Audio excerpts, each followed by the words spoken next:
Nandito na naman tayo sa garden, idol. Yan. May bago tayong ano dito. Punla. Tsaka ito, malapit ng harbisin. Pwede na. Pwede nang ihalo sa buto ng baboy. Buto-buto. Yan. Dito naman. Ito yung lilipat na natin pag na-harvest yan. Yan. Ito ililipat natin. Tanim natin dyan sa pag-harvestan.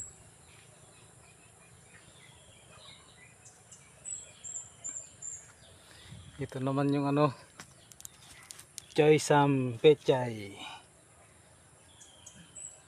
Yung namumulaklak. Yan.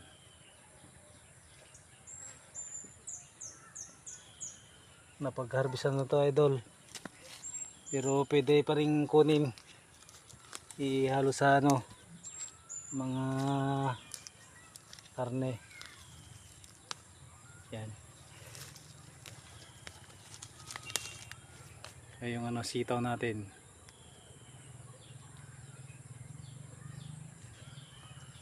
Tapos dyan, yung kubo natin, yan o.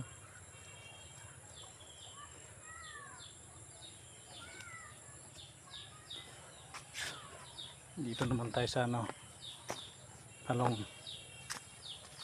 Yan, talong.